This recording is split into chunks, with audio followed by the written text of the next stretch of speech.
ఇక్కడ లెటర్ అనాలజీకి సంబంధించిన క్వశ్చన్ ఉంది. దాన్ని సింపుల్గా ఎలా చేయాలో చూడండి.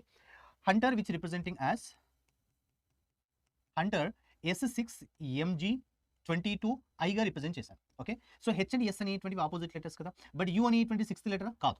So NM opposite letters, TG opposite letters, ఈ22 కాదు, ఆర్ఐ ఆపోజిట్ లెటర్స్. అంటే ఇక్కడ కొన్నిటికి నెంబర్స్గా రిప్రజెంట్ చేస్తాను. అవేమేమి 622 అంటే యూ అనేటువంటి ప్లేస్ సిక్స్త్ కాదు, కానీ you position from right hand which is a 6 and అలాగే ఈ position from right hand so 22. అంటే ఇక్కడ ఓవెల్స్ యొక్క పొజిషన్స్ ఫ్రమ్ రైట్ హ్యాండ్ నుంచి రిప్రజెంట్ చేశారు, కాన్సోనెంట్స్ యొక్క ఆపోజిట్ లెటర్స్గా రిప్రజెంట్ చేశారు.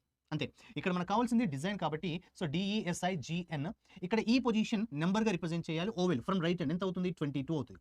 ఐ యొక్క పొజిషన్ ఫ్రమ్ రైట్ హ్యాండ్ నుంచి ఏమవుతుంది సో 18 అవుతుంది. ఇక ఇవన్నీ కూడా కాన్సోనెంట్స్ కాబట్టి వాటి యొక్క ఆపోజిట్ లెటర్ అంటే ఇది డబ్ల్యూ, ఎస్ ఆపోజిట్ హెచ్ అవుతుంది, జీ ఆపోజిట్ టీ అవుతుంది. సో దిస్ ఈస్ ఏమవుతుంది so U22 H18 TM so which is option C.